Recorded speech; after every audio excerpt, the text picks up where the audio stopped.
नमः संस्कृताय मित्रों, मेरे चैनल इटर्नल एडोसेंस क्लासेस पर आप सभी का स्वागत है। आज मैं आप सभी के लिए नाटक एवं नाटककार से संबंधित जितने भी प्रश्न 1999 से लेकर अब तक पूछे गए हैं उनको व्याख्या सहित हल कराऊंगी। तो मेरे चैनल से बने रहिए और ऐसे ही वीडियोस को देखते रहिए, उसको लाइक करिए, शेयर करिए, सब्सक्राइब करिए, ज़्यादा से ज़्यादा लोगों तक पहुंचाइए ताकि मैं और भी अच्छे अच्छे वीडियोस आप लोगों के समक्ष लेकर आऊं। तो चलिए आज हम स्टार्ट करते हैं। नाटक एवं नाटककार से संबंधित जितने भी प्रश्न हैं उनको देख लेते हैं। पहला प्रश्न है, नाट्य शास्त्र किसकी रचना है? तो ये तो सबको पता है, लेकिन फिर भी कुछ हमारे संस्कृत के स्टूडेंट्स ऐसे होंगे जिन्हें नहीं पता होगा, तो वो ये चीज़ देख सकते हैं कि नाट्य शास्त्र किसकी रचना है। ये भरत मुनि की रचना है। इसके बारे में हम देख लेते हैं। नाट्य शास्त्र की रचना भरत मुनि ने की है। 200 ईस्वी पूर्व नाट्य शास्त्र को पंचवेद भी कहा जाता है। तो ये एक इम्पॉर्टेंट लाइन है कि पंचम वेद किसको कहा जाता है, तो नाट्य शास्त्र को कहा जाता है। ऐसा कोई ज्ञान, शिल्प, विद्या, कला, योग और कर्म नहीं है जो नाट्य में न हो। नाट्य शास्त्र प्रायः 600 श्लोकों का ग्रंथ है, इसलिए उसको षट साहस्त्री संहिता भी कहा जाता है। अगला प्रश्न है, तो यहाँ पे ये चीज़ भी आपके लिए इम्पॉर्टेंट ही है। मैंने बताया पंचम वेद और षट साहस्त्री संहिता किसको कहा जाता है, नाट्य शास्त्र को। इम्पॉर्टेंट ये है कि नाट्य शास्त्र में श्लोकों की संख्या कितनी है, तो 600 है। ठीक है, भरत मुनि ने नाट्य शास्त्र को 200 ईस्वी पूर्व में इसकी रचना की थी। तो आपको ये सब चीज़ें भी याद रहेंगी, तो अगर इसमें से नए क्वेश्चन बनेंगे तो आपको इसी में से मिल जाएंगे। अगला प्रश्न है, नाट्य शास्त्र को कहा गया है। देखिए क्वेश्चन बन ही गया, पंचम वेद। नाट्य शास्त्र किसकी रचना है, तो ये भरत की है। विक्रमोर्वशीय है, क्या है, नाटक है। इसकी व्याख्या देख लीजिए। महाकवि कालिदास प्रणीत विक्रमोर्वशीयम 5 अंकों का नाटक है। तो ये पूछता है कि कितने अंकों का है, तो 5 अंकों का। विक्रमोर्वशीयम में कालिदास ने एक वैदिक प्रेमाख्यान को ऋग्वेद 1095 तथा शतपथ ब्राह्मण 1151 में निर्दिष्ट पुरुरवा तथा उर्वशी की प्रेम कथा को कमनीय नाटक के रूप में प्रस्तुत किया है।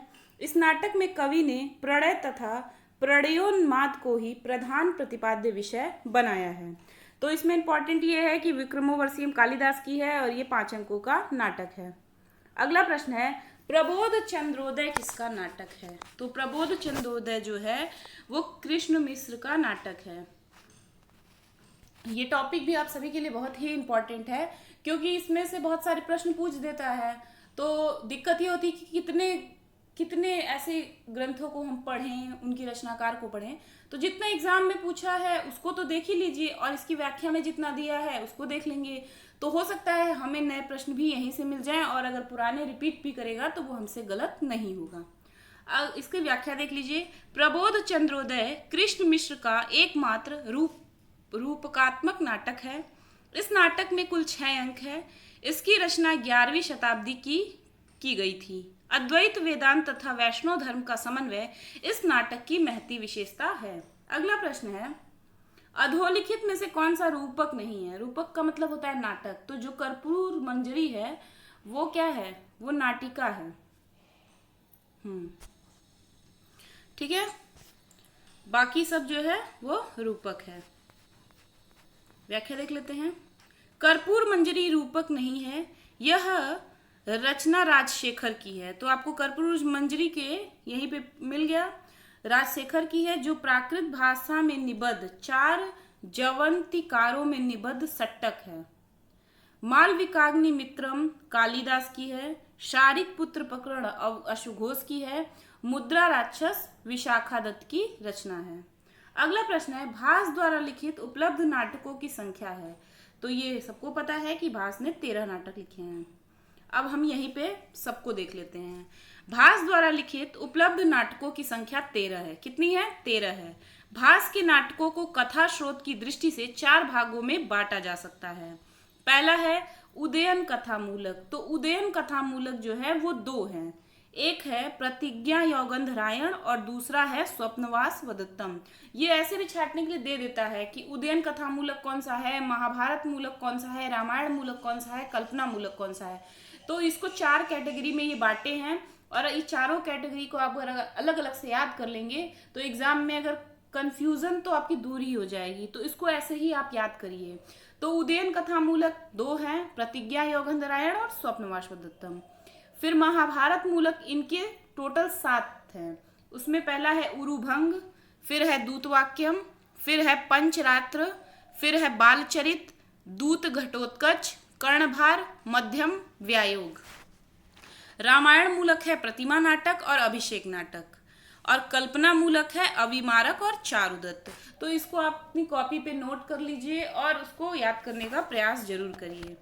फिर है भास्कृत अधोलिखित नाटकों में से कौन सा रामायण मूलक है। तो देखिए इसमें से व्याख्या में से एक नया प्रश्न बन ही गया, तो अब आप इसको आराम से छांट सकते हैं। ठीक है, तो देखिए अभिषेक नाटक कहाँ पे है, यहाँ है। रामायण मूलक नाटक 2 ही है, एक प्रतिमा है और एक अभिषेक है।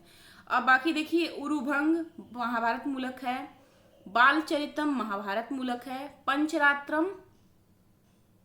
पंचरात्रम भी महाभारत मूलक है। तो बाकी 3 महाभारत मूलक है और अभिषेक नाटक जो है वो रामायण मूलक है।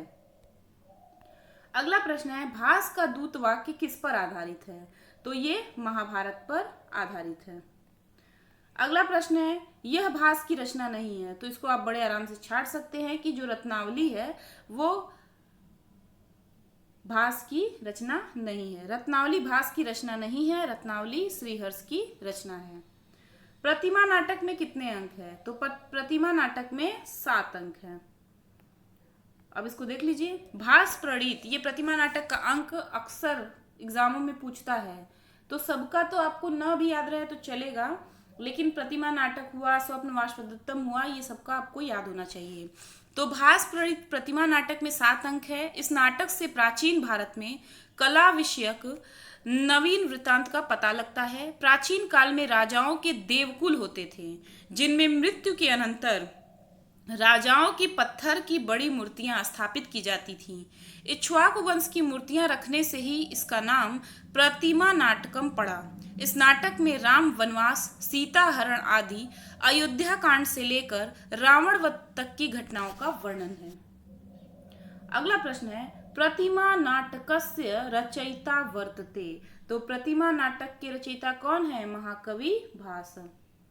10 रूपकेषु नास्ति, इसमें बताइए जो सट्टक है वो जो है वो 10 रूपक में नहीं आता है। तो यहाँ पे देख लीजिए आप 10 रूपकेषु सट्टकम नास्ति। ठीक, रस पर आश्रित होने वाला यह रूपक 10 प्रकार का होता है। तो वही पूछ रहा है कि जो 10 रूपक हैं उसमें कौन सा नहीं है। तो सट्टक जो है 10 रूपक में नहीं आता है। तो देखिए नाटक प्रकरण, इसको भी याद करना जरूरी है। नाटक प्रकरण भाड़, प्रहसन, डिम्ब, व्यायोग, संवकार, वीथी, अंक और इहामृग, ये जो है सट्टक, ये जो है रूपक में आता है। प्रसन्न राघव नाटक के रचयिता हैं। तो ये एग्जाम में अक्सर पूछता है। तो प्रसन्न राघव के रचयिता कौन है, ये जयदेव हैं। इसको देख लीजिए प्रसन्न राघव नाटक के रचयिता जयदेव हैं। प्रसन्न राघव में 7 अंकों में रामायण की कथा वर्णित है। इसमें सीता स्वयंवर से लेकर रावण वध के बाद राम के अयोध्या लौटने और राज्याभिषेक का वर्णन है। प्रसन्न राघव नाटक की भूमिका में जयदेव ने अपना संक्षिप्त जीवन परिचय भी दिया है। इस नाटक में नाटकीय तत्व की अपेक्षा कवित्व की ही सत्ता विशेष है। अपि मुद मुपयांतो वाग्विलासई स्वकीयई परभड़ीतिषु तोषम यान्ति संतः कीयन्त। अगला है नाट्य लक्षणे धनंजय उक्तवान। क्या होगा इसमें, अवस्थानुकृति नाट्यम, ये भी बहुत इंपॉर्टेंट है। इसकी व्याख्या देख लीजिए नाट्य लक्षणे धनंजय उक्तवान अवस्थानुकृति नाट्यम, अर्थात अवस्था का अनुकरण नाट्य कहलाता है। काव्य में वर्णित नायक की धीरोदात्त आदि अवस्थाओं का अनुकरण अर्थात 4 प्रकार के अभिनय द्वारा अनुकार्य के साथ एक रूपता प्राप्त कर लेना ही नाट्य है। अगला प्रश्न है, इनमें से कौन सा रूपक नहीं है? तो बताइए इसमें से कौन सा रूपक नहीं है? तो दस कुमार चरितम जो है वो रूपक नहीं है। दंडी प्रणीत दस कुमार चरितम रूपक के अंतर्गत नहीं आता। साहित्यिक दृष्टि से यह एक श्लाघनीय रचना है। यह आख्यान काव्य का उज्ज्वल दृष्टांत है, जिसके पात्र जीते जागते जगत के प्राणी हैं। दंडी की इसी रचना के लिए दंडी को दंडिनः पद लालित्य कहा जाता है। शेष सभी रूपक के अंतर्गत आते हैं। अगला प्रश्न है, स्वप्न वासवदत्तम का स्वप्न अंक कौन सा है? तो इसका आंसर होगा षष्ठ। इसको देख लेते हैं। स्वप्न वासवदत्तम का स्वप्न अंक षष्ठ है। इस नाटक के अनुसार स्वप्न में राजा वासवदत्ता को देखता है, जिससे मिलने से उसकी हार्दिक अभिलाषा अत्यंत बढ़ जाती है और उसे वासवदत्ता के जीवित होने में कुछ विश्वास जगने लगता है। वत्स विजय के अनंतर राजा के सामने वासवदत्ता लाई जाती है और दोनों का पुनः आनंद मिलन होता है। अगला प्रश्न है, स्वप्न वासवदत्तम नाटक में कुल कितने अंक हैं? तो इसमें कुल कितने अंक हैं? 6 अंक हैं। प्रतिमा नाटक में कितने थे? 7 थे। तो भास के ये जो 2 नाटक हैं इसमें अंकों की संख्या भी पूछता है एग्जाम में। भास प्रणीत श्रृंगार रस प्रधान नाटक स्वप्न वासवदत्तम में कुल 6 अंक है। तो ये भी पूछ सकता है कि स्वप्न वासवदत्तम कैसा नाटक है? तो श्रृंगार रस प्रधान है, इसमें 6 अंक है। इसका नायक उदयन है, नायिका वासवदत्ता है, ठीक है। और इसमें नांदी की योजना का अभाव है। अन्य महत्वपूर्ण तथ्य देख लेते हैं, मतलब उसकी महत्वपूर्ण सुक्तियां देख लेते हैं। तो मैं सुक्तियों को बस पढ़ूंगी, उनका अर्थ नहीं बताऊंगी, उसको आप खोजिएगा। जब मैं डिटेल में पढ़ाऊंगी तो मैं अर्थों को बताऊंगी, क्योंकि मैं अभी पेपर सॉल्व करा रही हूँ और हमारे पास समय का अभाव है। स्त्री स्वभावस्तु कातरः। अगला है, काल क्रमेण जगतः परिवर्तमाना अनतिक्रमणीयो ही विधि दुःखः न्यासस्य रक्षणम्। अगला है, गुणानां वा विशालानां काले काले छिद्यन्ते रुह्यते च अहो अकरुणा खल खल विश्वरा। फिर अगला है, दुखम व्यक्तुम बद्ध मूलो अनुराग। तो अगर आप इनको याद कर लेते हैं तो अगर एग्जाम में पूछ दिया तो आप आराम से बता सकते हैं कि ये जो है स्वप्न वासवदत्ता की सुक्तियां हैं। स्त्री स्वभावस्तु कातरः काल क्रमेण जगतः परिवर्तमाना अनतिक्रमणीयो ही विधि दुखम न्यासस्य रक्षणम् गुणानां वा विशालानां काले काले छिद्यते रुह्यते च अहो अकरुणा खल विश्वराः दुखम व्यक्तुम बद्ध मूलो अनुरागः। अगला प्रश्न है, वसंतक किस नाटक से संबंधित है? तो वसंतक जो है वो स्वप्न वासवदत्तम से संबंधित है, ठीक है। इसकी व्याख्या देख लेते हैं। वसंतक स्वप्न वासवदत्तम नाटक से संबंधित है। इसके अतिरिक्त अवंतिका छद्म वेशधारी वासवदत्ता, धात्री पद्मावती की उपमाता और वसुंधरा वासवदत्ता की धात्री, ठीक है। इसमें आप व्याख्या के माध्यम से भी कुछ प्रश्नों को सॉल्व कर सकते हैं कि वसंतक जो है वो स्वप्न वासवदत्तम नाटक से संबंधित है, ठीक है। और अवंतिका किससे है? छद्म वेशधारी वासवदत्ता है, धात्री पद्मावती की उपमाता, वसुंधरा वासवदत्ता की धात्री हैं, ठीक है। अगला है, घोषावती वीणा का संबंध किस नाटक से है? तो इसका संबंध जो है स्वप्न वासवदत्तम से है। इसकी व्याख्या देख लीजिए। घोषावती वीणा का संबंध स्वप्न वासवदत्तम नाटक से है। इस नाटक में प्रमुख पात्र उदयन भी वीणा वादन की कला में निपुण है। अगला प्रश्न है, आचार्य भरत मुनि के अनुसार नाटक में गीत का उद्भव हुआ सामवेद से। इसकी व्याख्या देख लेते हैं। आचार्य भरत मुनि के अनुसार गीत का उद्भव सामवेद से हुआ। इसके अतिरिक्त ऋग्वेद से पाठ्य, यजुर्वेद से अभिनय, अथर्ववेद से रस।